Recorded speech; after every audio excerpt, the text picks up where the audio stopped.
Hi, I'm Tony England, Director of Coaching Development for St. Croix Soccer Club, and this is our Senior Goalkeeper Technical and Tactical Quiz. Tony DeChico, who coached the U.S. Women's National Team to the World Cup title in 1999 and was a lifelong goalkeeping specialist, often uttered the phrase, "ignore them at your peril," when he was talking about goalkeepers. And Coach DeChico's point was that as team coaches, a lot of times we let our goalkeepers get lost in the mix as we plan our training. And it's important to take a step back and look at how are you helping your goalkeepers develop. And that's one of the purposes of this particular exercise.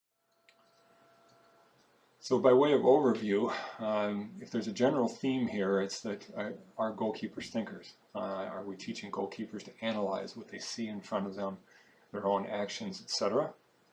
Again, this is designed for U13 plus goalkeepers. Roughly 7 tactical questions, 5 technical questions. You have the opportunity to keep track of your score and discuss that at the end. And I also want to offer the disclaimer here that some coaches and goalkeepers will look at this and have different interpretations of what they're going to see. And that's okay. And it's not the case that in every situation we're going to have a right answer. Much more about, are we looking at goalkeeping in an efficient and thoughtful manner. Question number 1 involves this situation of a punt. We're going to see the ball travel the length of the field, and then a cross situation. And the crucial piece here is to watch the goalkeeper's positioning.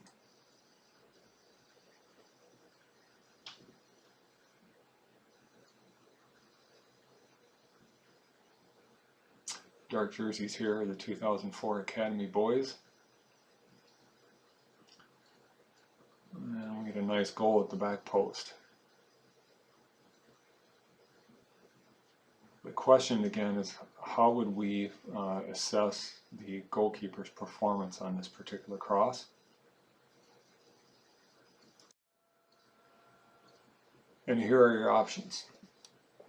Was he A, in the correct position? Should he have moved closer to the near post? Should he have started at the back post?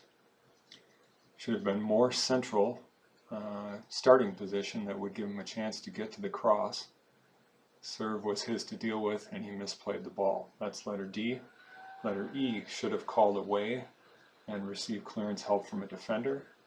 And letter F, not the goalkeeper's fault, just beaten by the attackers. The correct answer here is letter D. The goalkeeper's starting position was too near the near post. And this is a common theme all the way up through MLS level goalkeeping. It's so easy for goalkeepers to get stuck to that near post. We preach and preach about not giving up near post goals. And this goalkeeper was a victim of that mentality. And by the time he got set to deal with the cross, he was 20 feet away from where the cross was going to be received. He needed to start more centrally. It was his ball to deal with because it was well inside of the 6. That's question 1. Question 2, is this goalkeeper in a proper position? And we're looking at the goalkeeper on the extreme right of the screen here. He's going to leave the screen in a moment. And our 2004 boys are the white team here. We're going to work to get possession of the ball back. And there's going to be a shot from distance. And what we're trying to do here is assess as best we can, was this goalkeeper moving correctly?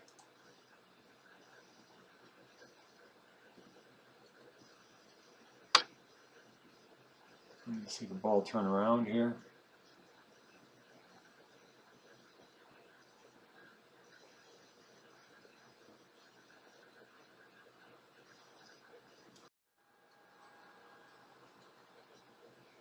Question number 2. Which of the following is not true? Letter A, the goalkeeper moved off of his line when his team was in possession.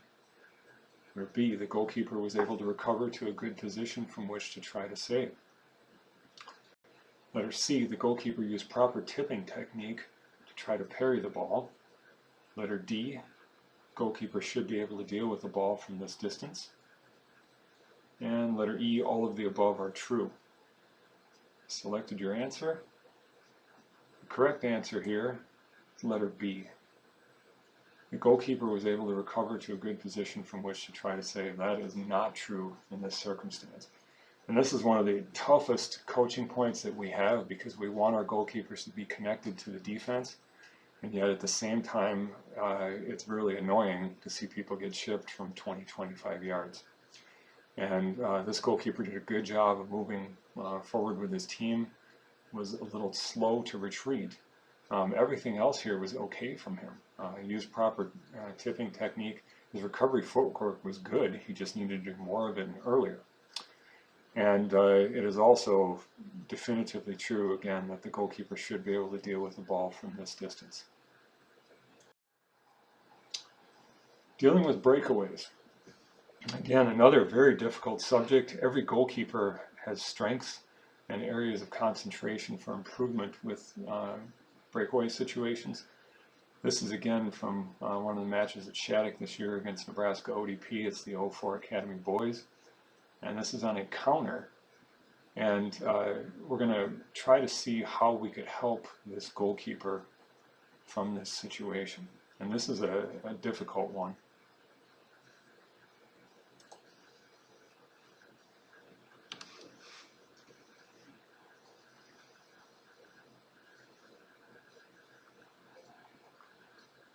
Here we go on the counter.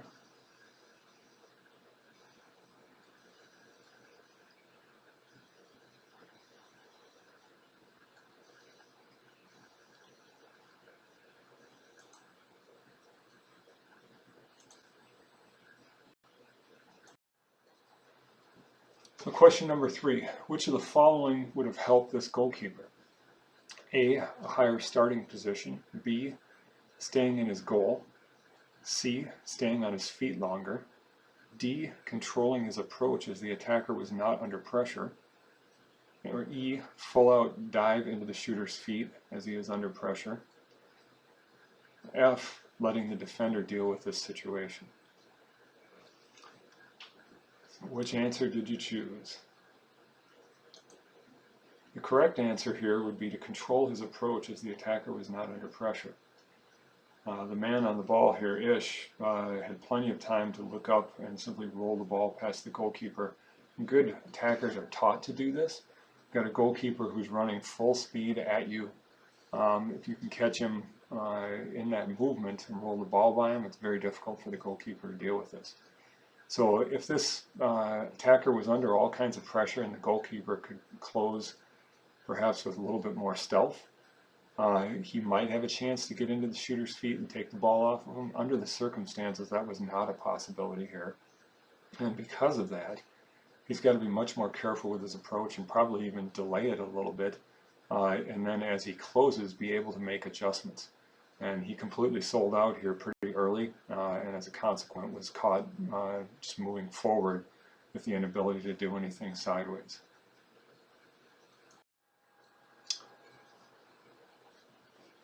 Question number 4, coach this goalkeeper. We're going to see in this situation a throw-in and an immediate switch of the ball.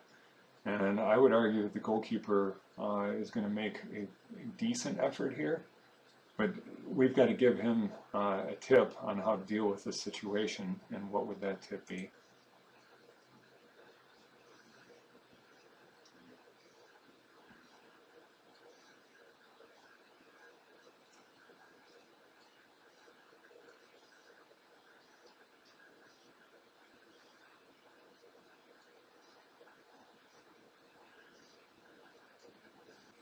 Certainly a difficult situation for a goalkeeper. So which of the following would be good advice? A, stay on your line. B, come out earlier. C, your eyes and dive have got to go to the ball. D, get into the attacker's feet. E, C and D only. Or F, none of the above. Select your answer. Correct answers here are C and D, and so therefore letter E, C and D only. Staying on your line, this is a tough situation to stay on your line. It's close enough to the goal where we want the goalkeeper to apply some pressure. The defender was clearly beaten in this situation. Coming out earlier might have helped, but again, I don't think he was going to get to the ball first, and so he'd have been stuck. Your eyes and dive have to go to the ball. You can see again the goalkeeper sells out here on the body of the attacker. And as soon as that ball is cut across him, he's completely sold out the other direction instead of keeping his eyes and hands with the ball. And then getting into the attacker's feet with the dive certainly would have made it more difficult for the attacker to cut the ball back across. Number 5, which is the best run for the goalkeeper to receive a back pass? This is an interesting question. I've seen all of these made as high level as MLS and the EPL, etc. But in a coaching sense, where would we move the goalkeeper logically in this situation? Again, select the number that makes the most sense to you. So which of these rationales is correct? Number 1, because it gives the goalkeeper the most time to receive. That would put him way back on the end line to the side of the goal. Number 2, because it means a pass will not be played at the goal and it allows time to assess the best distribution. Number 3, because it gives the closest help to the defender under pressure and the goalkeeper is upfield so he can distribute farther. Number 4, because it keeps the goalkeeper in his goal. And then number 5, where he went the opposite direction of where the ball was coming back, because the goalkeeper can then change fields. And there are a number of stipulations here and a number of shades in this one where you can make arguments for several of these.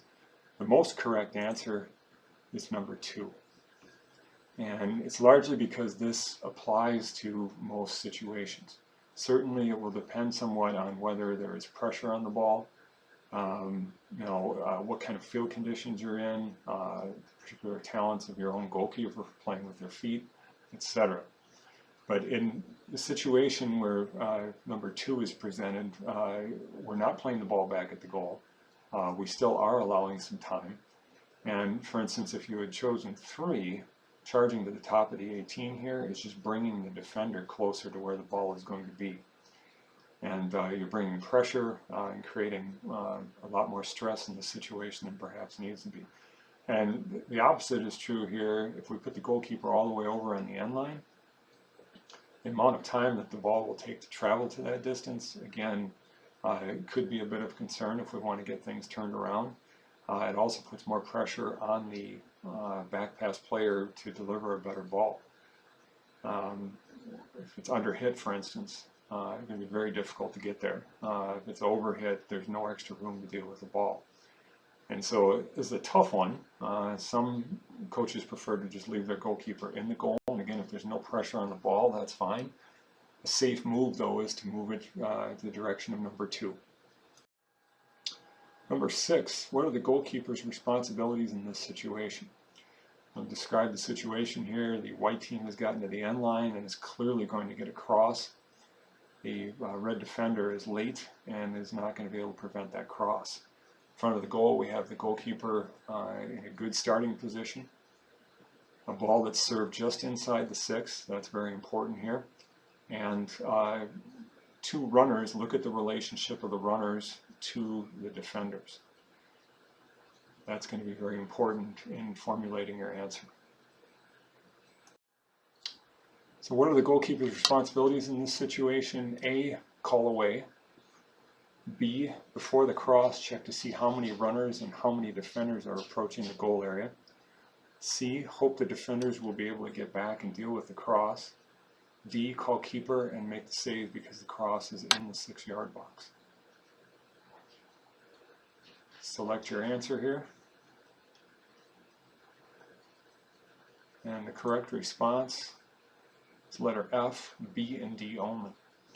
So calling away is not a good option here. The ball is inside the 6 and needs to be dealt with by the goalkeeper. Letter C is also not a good option, hoping the defenders will be able to get back and deal with the cross, because In both cases with the runners, the attacking runners were shoulder ahead of the defenders. And in that situation, that means the goalkeeper has to be more aggressive in dealing with the serve. So letter B is correct. Before the cross, check and see how many runners and how many defenders are approaching the goal area. Absolutely mandatory. And then letter D, calling the ball and making the save because the serve is inside the 6-yard box and between the posts.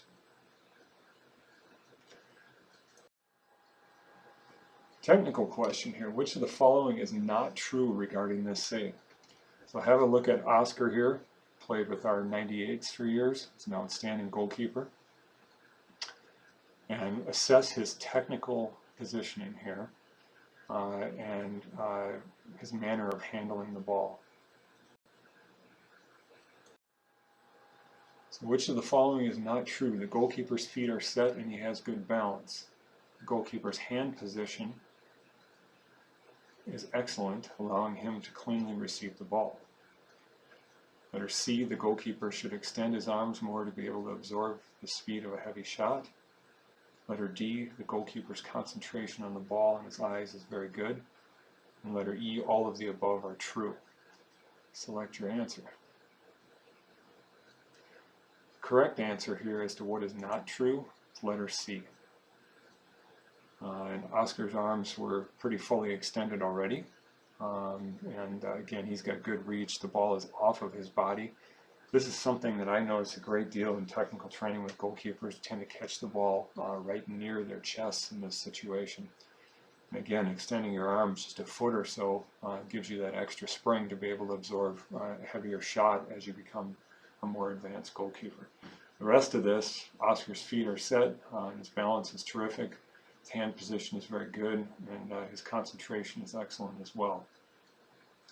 And that last point is one that we harp on a great deal because we don't want to see rebound situations on balls that are hit right at goalkeepers.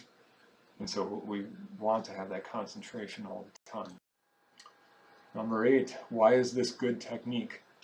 Again, take a look at Oscar's handling of this high ball situation. Study his feet, his body shape, his hands, his eye concentration, where he's going to contact the ball. Okay, and then the question, why is this good technique? A, his eyes are on the ball. B, he's pushed off on one foot. C, he'll be able to receive the ball at the highest possible point. D, both hands are available to save. Or E, all of the above. Select your answer. Letter E is the correct answer, and again, this is not a particularly difficult question, but this is a point of emphasis inside of our club for goalkeepers dealing with high balls. Is the technique good? And the other thing we can comment on here is where is he going to contact the ball? Is it going to be in front of his head, over his head, behind his head? And from his arm angle, he appears ready to handle the ball in front of his head, which is very important. Fewer misses, fewer rebounds. Number 9, what is wrong here? This is from USYS Nationals, and it's our 98s playing against Chelsea out of Dallas. And this is a 1-1 game late in the game, and I want to watch the Chelsea goalkeeper here as he tries to deal with a shot from Busquets. Chips it over to Busquets. Busquets cuts in, now cuts out. He's got some Morgan shot, and scores! Busquets gives Sporting Croy the lead. What? So what is wrong here? And again, look at each of these answers carefully. We'll discuss this in some detail. A, goalkeeper's feet are not set. B, nothing, beaten by a great shot. C, gave up a goal to the near post. D, needed to stay closer to his line. Letter E, A and D only, or letter F, A and C only. Select your answer. The correct answer is A and C only. Goalkeeper's feet were not set before the shot, and this limited his ability to move. And then letter C gave up a goal to the near post, and again, we harp on this all the time. Is the angle correct? And this is a great shot, but the goalkeeper could have given his team a much better chance to deal with the situation. The shot is from enough distance where if his angle was correct and his feet were set, he would probably have a good chance to make a save here. Letter A, feet not set, yep. And again, goal to the near post, points of emphasis for our goalkeepers. Letter B, nothing wrong, beaten by a great shot. Anytime you're beaten to the near post, that's not the case. And letter D, needed to stay closer to his line. I think if anything, another step out would have helped him in this circumstance. Number 10, what has the goalkeeper done well here? And this again is Oscar working against Peyton, the two goalies from the 98s. And this is a situation that we used for a coaching book where we had Oscar model how to deal with breakaway and smothering situation in front of the goal. And so you want to take a look at Oscar's body position, his hand position, what he's doing with that trailing leg, and how he's concentrating on the ball as well. So what has the goalkeeper done well here? Letter A, kicked his leg at the attacker to scare him. Letter B, body is blocking the attacker's route forward. Letter C, eyes in line with the ball. Letter D, has taken the ball away and held it using the ground to help his control. Letter E, all of the above are true. Or letter F, B, C, and D only. Select your answer. Correct answer is B, C, and D only. So first, the incorrect answer, kicked his leg at the attacker to scare him. Now, some goalkeepers will do this, but that's not the reason for having the trailing leg a little bit higher. It's typically to extend the dive and also for protection purposes, not to reach out at any attacker. However, the correct answer is here, Oscar's body is stretched out across the goal. Again, this is a point of emphasis. If you do this, you prevent the attacker from having a useful route forward. You also give yourself a good blocking area for any ball that's pushed forward. Eyes in line with the ball. Oscar has done that well here. Has taken the ball away and held it using the ground to help his control. Again, we always refer to the ground as the third hand in any smothering situation.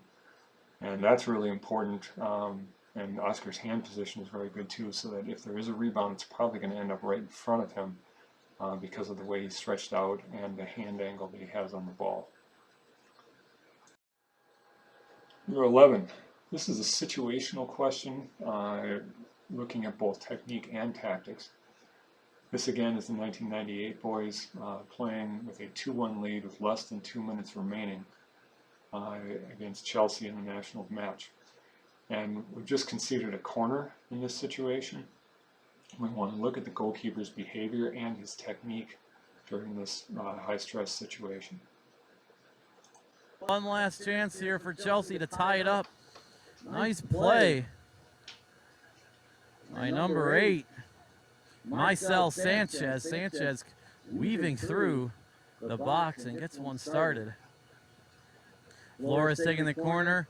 High, Bender in. Spencer is able to make the play at the edge of the 6-yard box. And he goes down and has it easily. He'll take his time on this one. And just sends it forward. Busquets and Morgan in a... So what has the goalkeeper done well here? Letter A, starting position is central. Letter B, makes early break on the ball. Letter C, high points the catch. Letter D, controls the ball and goes to ground, killing a little bit more time in this situation. Letter E, distributes long. Or F, all of the above. Select your answer. And F, all of the above, is the correct answer. This is Peyton in goal here, and Peyton did all of these things extremely well. His starting position was outstanding. He always did a really good job of controlling his box area. He makes an early decision to go after the ball, high points the catch, and then as the voiceover prompted, he also controlled the ball and then went to ground with this 2-1 lead, which again, when he's moving the ball to the top of the 18 then, further seconds dragging off the clock in this situation.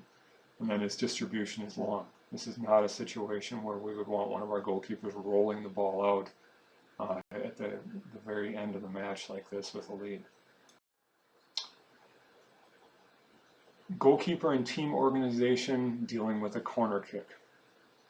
This again is from the Las Vegas Mayor's Cup. It's the 04 boys, and our guys are in white here.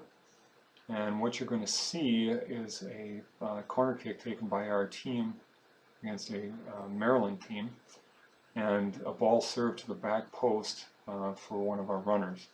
We want to study here the goalkeeper's organization before the kick, starting positions, decision making on the ball, and also the result. Also look at how his team is marking.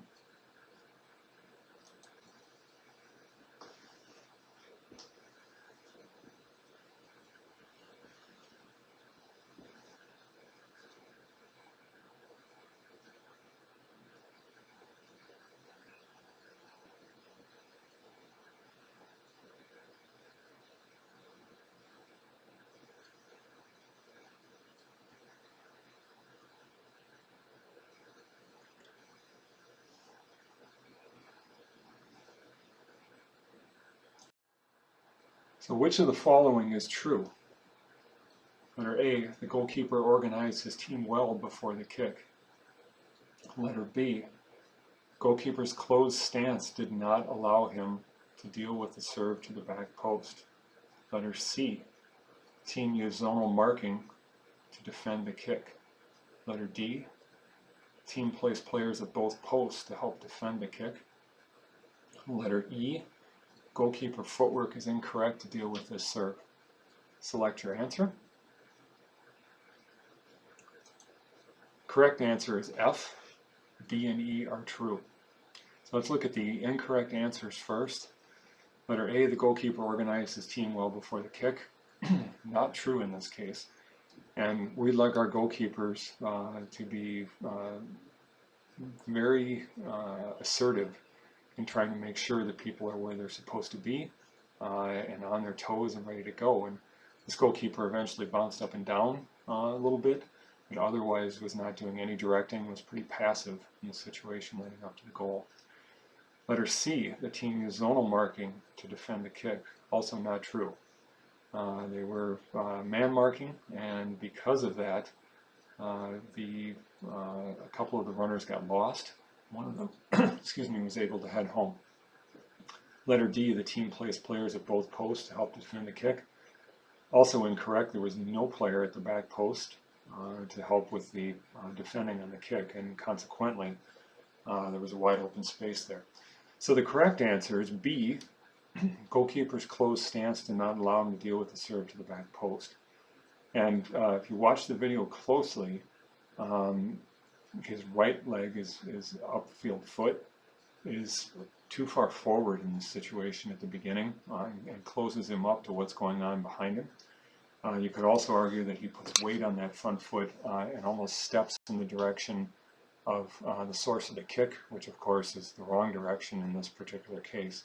We would want him backing off right away. And then letter E, the goalkeeper footwork is incorrect to deal with the serve, and that is also true. This needed a drop step and a whole bunch of quick movement across the goal rather than some backpedaling eventually. And that would have put him in a better position to deal with this situation.